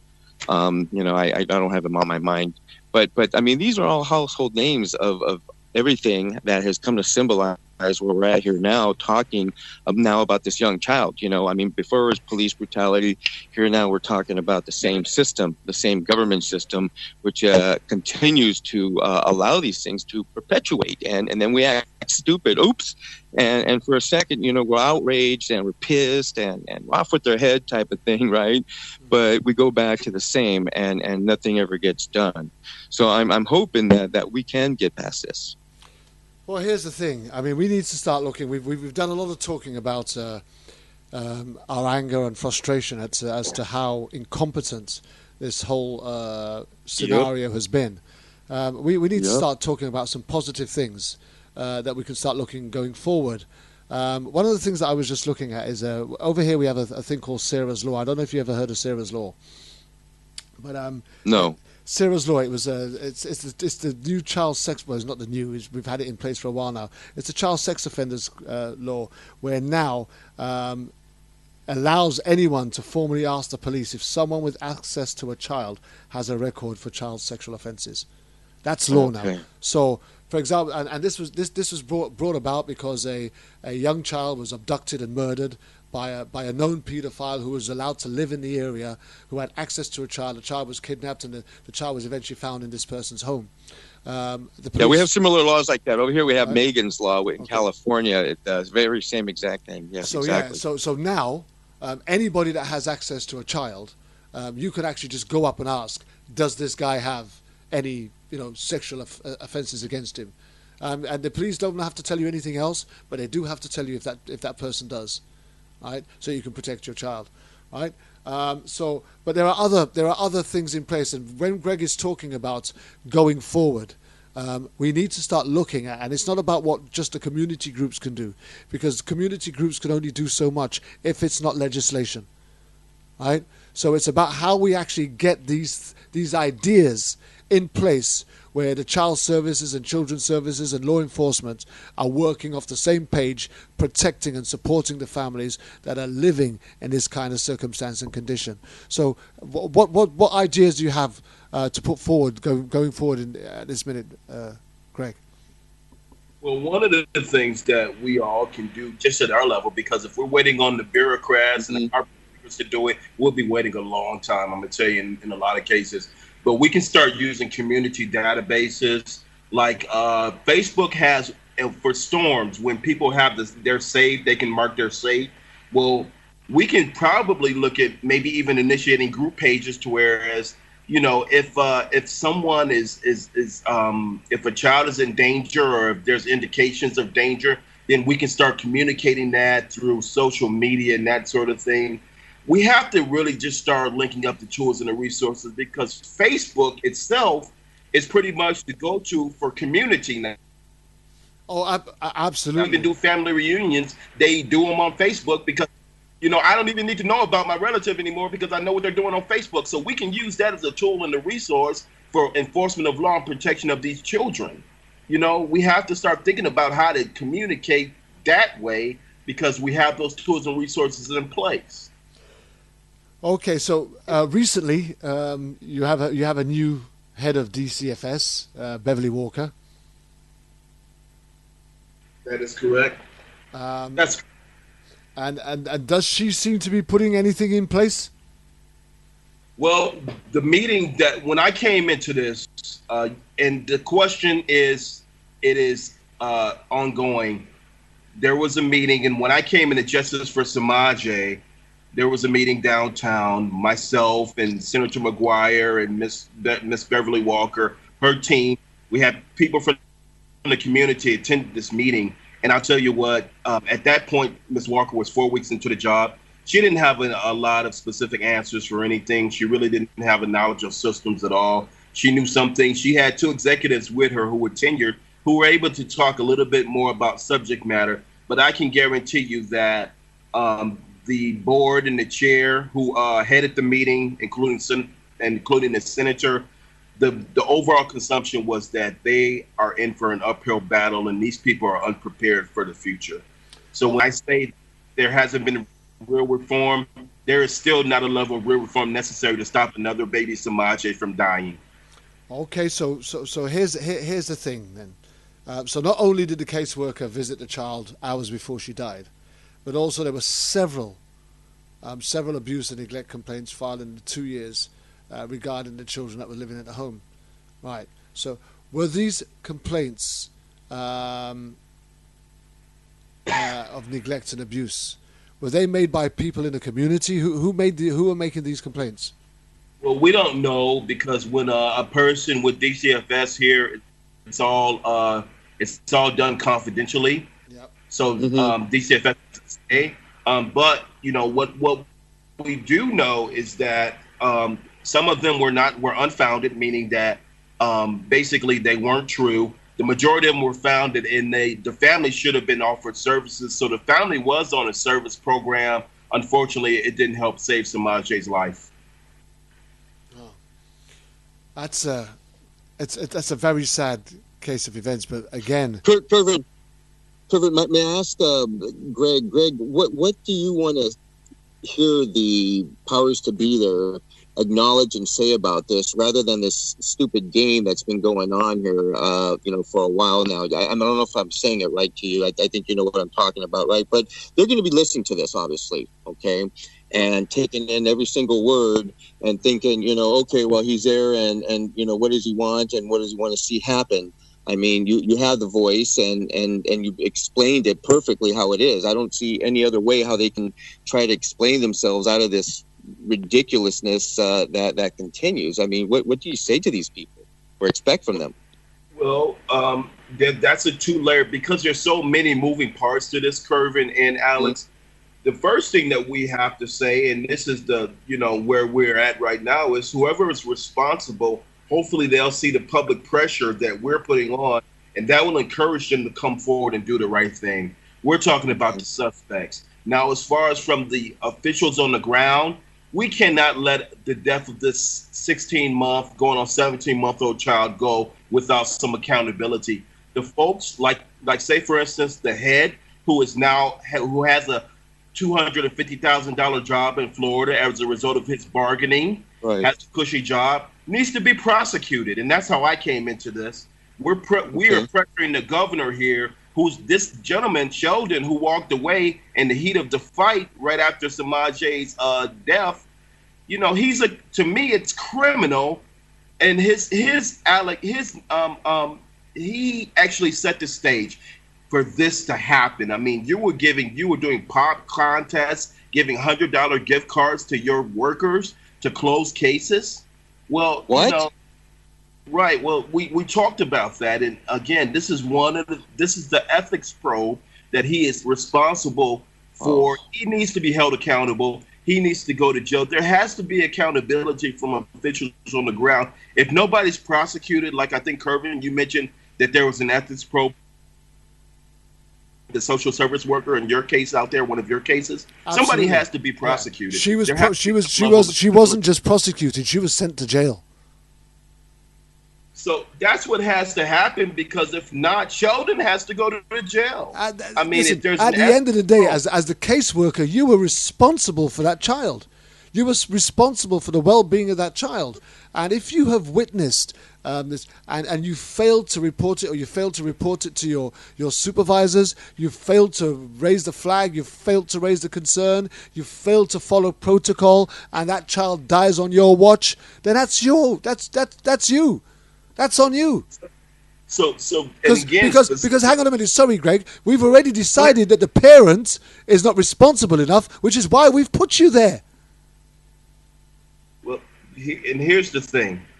With this caseworker who was assigned to this case, again, just for the record, we said it, but we're going to say it again. She was only in place for 90 days. She was just 1 week or 2 weeks above her probationary period. Can let me just add? She was brand new. Yeah, it doesn't matter. She was brand new, but I'll tell you what: all the case notes and all the file papers for that particular case would have been available to her, and she could have sought advice from her supervisor. Where's her briefing? I only make fuel tanks for Jaguar Land Rover, and I got a briefing every single day. Quality concerns, production concerns, cost concerns, availability concerns. And we have a bridge meeting. We have a bridge meeting every week to talk about all the problems we've had for the whole week, and I'm only making fuel tanks.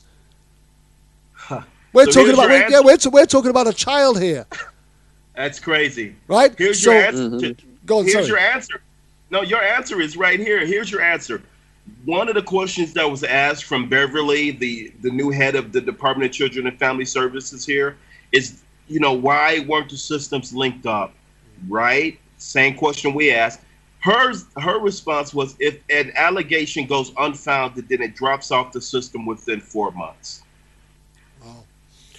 Okay, here's the thing, right? Whether you're working in where I'm working in, which is making fuel tanks, or you're working in social care services, etc., we have a series of meetings. I worked at Salvation Army, which is part of the social service care homelessness division, right? But at the start of every shift, we had a brief, right? And we call it handover, right? And a handover is a 20-minute, half an hour procedure where you talk about everything that has gone on the previous shift before you came on, right?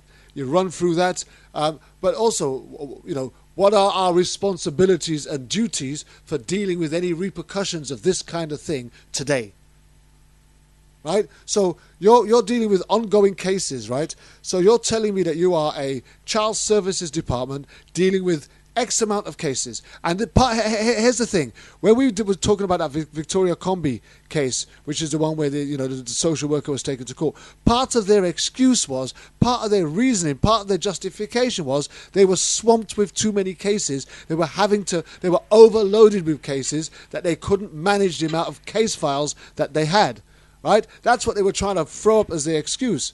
But surely you have an order of priority. You turn around and say that this is, we're getting several complaints for this one. Okay, we can't prove it, but this condition that we keep finding the house in tells us that there is cause for concern. Anything that has a cause for concern is something that you constantly monitor, constantly record and document so that you've got some traceability. Where is the traceability in all of this issue so you can actually feed right back to the first person that dealt with the case? So this person that you're talking about, Greg, only 90 days on the case. 90 days is enough. A week is enough. The first thing you should be doing is familiarizing yourself with all the cases that you got in your files. And correct me if I'm wrong. So, Alex, you come on board as a new officer, as a police officer, and this is your beat, right? And there's ongoing cases going on in your particular precinct. Isn't one of the first priorities that you get is to update yourself and familiarize yourself with what's going on in that precinct? Yeah, most definitely. I mean, that should be the way that it's done, developing close relationships with the public. But it doesn't happen. So why would it be any different for somebody working in child services? Why wouldn't they have to? And I can't imagine that ain't a protocol. I can't imagine that ain't something that's been taught, because for me, that would have been a standardized working practice. Right, that you familiarize yourself. I even at Salvation Army, right? If I was to move to a different floor and I'd have the 12 or 18 case files, and I'd be sat down in my office, and I'd be going through all of them and highlighting all of the high points that I need to be monitoring. What is this guy's immediate needs? Short term, long term, quick fix, quick win, right? Long term fixes. That's what I'm looking for, right? What do I need to be getting onto right now? Right? What can I just put to the side, and I'll get onto that a bit later on, because these are the things that I need to be chasing up now. Right? So 90 days is more than enough for somebody to be able to just go through a file and familiarize themselves with it. I think we're making excuses for her already. Right? 90 days is not long enough. And furthermore, right, on a case as serious as that, she should have had some supervisory support, and she should have had the common sense to have gone to her supervisors and asked for an update on where we are with this particular family and this and what we're doing for this particular family. So I offer no excuses, no get out clause for this new caseworker, because she's getting paid to do a job.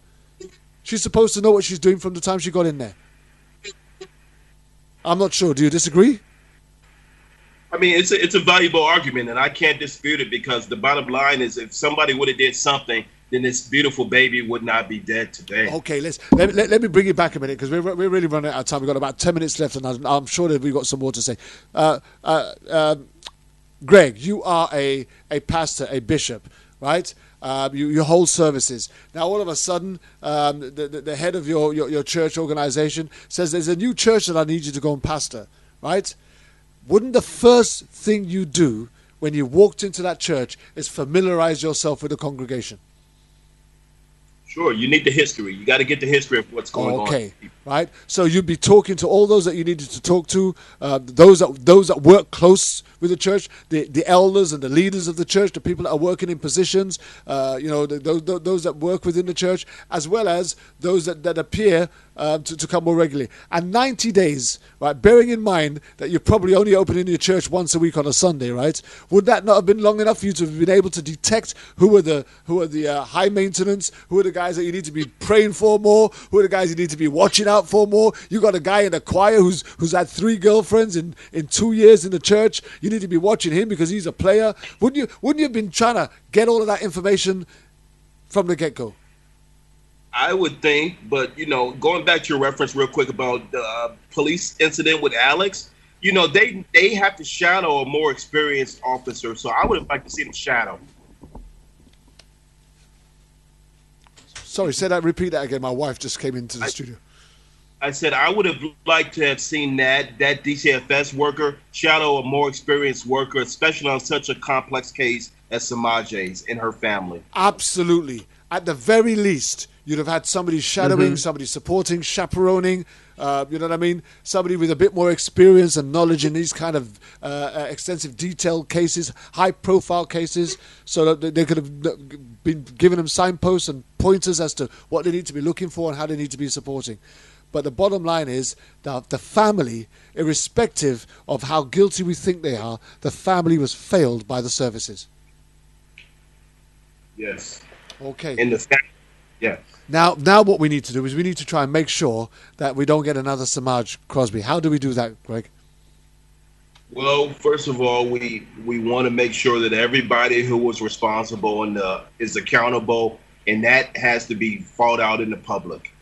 The person who committed the crime, obviously we can't let them off and we would hope whoever's responsible, that they'll see the public pressure and that will encourage them to come forward and do the right thing and turn themselves in. Then we hold the officials on the ground who dropped the ball. We hold them responsible too. So those two things are going on as we speak, and that's what happens going forward. That has to be the way forward. I mean, we can sit down and point the finger all we like. It's not going to bring Semaj back. What we need to be talking about and looking at is how we make sure that we don't get another Semaj. And I think the first thing is the police needs to be they have the power. They need to be utilizing it a much more an earlier opportunity. And furthermore, the shared database for high-profile cases where people are at risk. And we're not just talking about children, right? Anybody at risk in any form whatsoever, whether it be domestic violence, whether it be child abuse, whether it be pedophilia or sexual assault, any of those issues, right, need to be made available on some sort of a red flag database where you have an issue and you have somebody in that locality, you've actually got somebody somewhere to go and signpost and a reaction plan. Can I say this real quick, Kervin? Yeah, go ahead. Interpol regulates child sex trafficking around the globe. I think that would be the perfect medium to even go back and look into something that would give them similarly suited responsibilities. So we can, those tracks are already in place, but they're just not utilized. Absolutely. And if we started sharing good working practice, as opposed to just trying to stick to the old dinosauric ways that we've always known, we're going to have a better system in place. And people like, we wouldn't get another Semaj. We wouldn't have had Semaj. Semaj would have been protected and saved. She would have been removed from that house. That family would have been dealt with in a different way. They was obviously living in a home that was absolutely unlivable. They shouldn't have even been living there. There should have been no children residing in that property for them to actually have to face that circumstance. Because from what I can gather, that property was absolutely unlivable. You wouldn't even the cockroaches were trying to get out. Alex, from the law enforcement side of things, I'm bearing in mind that we've only got 5 minutes left. What would you like to see change or improve as far as law enforcement is concerned for a situation like this?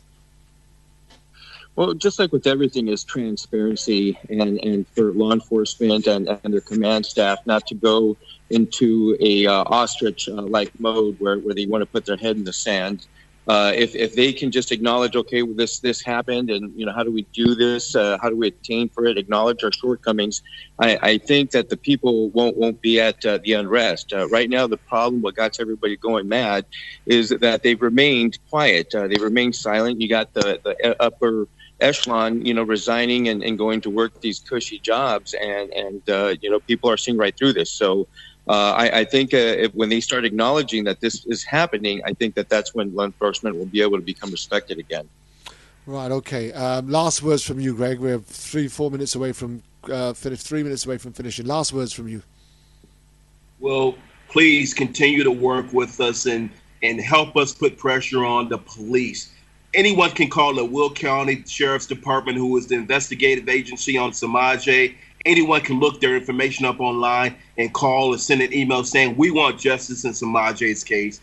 A call from around the world will help us out greatly, because now they know that the eyes of the world is watching, and that sends droves. So we need that. We need it. Remember, that's Will County Sheriff's Department, Will County, Illinois Sheriff's Department, and you can look it up online. We want justice in Semaj's case. We would appreciate that. Well, guys, I just want to thank both of you for coming on the show today and talking about this very sensitive subject. I'm hoping that we've covered as much ground as we could have possibly covered in the 2 hours, and we've answered some questions. I do believe that we've asked some difficult questions. I think we've looked at a very difficult scenario, and I think we've done the best that we could have done at this particular point. I do believe that there's probably going to be an opportunity for us to revisit this particular topic and get an update as to when things do decide to move on, especially when there's a charge or a prosecution. I'd like to be able to come back to this and see where we are. But let me just thank you guys again, both you, Alex, and particularly you, Greg, for being available to talk about such a sensitive subject. Thank you, Kervin. It's our pleasure. Thank you, Kervin. Okay, God bless you guys. Keep up the good work, and we will be in touch very soon. Take care. Thank you. All right.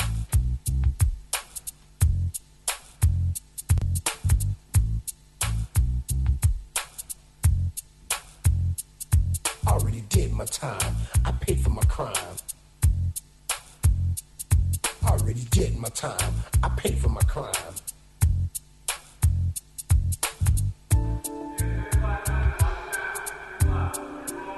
Wow. I already did my time. I paid for my crime. Not sure what you made out of that, but My time. that was one explosive, sensitive, emotional, passionate, exploratory venture into the Semaj Crosby case. Just want to thank my guests, Alex and Greg Greer, I had too many rivals. I was too young. for an absolutely enthralling discussion. Open and honest, brutal at times. I was good with my hands and very quick on my feet. I was But I hope all of you listening have heard something that have touched you and life was so sweet. given you an opportunity to move in the right direction as far as this particular case Man, and subject is concerned. As for me, I'm out of here. I'll be back next Saturday night with another Issues Today. all in jail. Kervin, Julien saying, I'm out of here. Already did my time. I paid for my crime. Already did my time. I paid for my crime. Already did my time. I paid for my crime. Already did my time.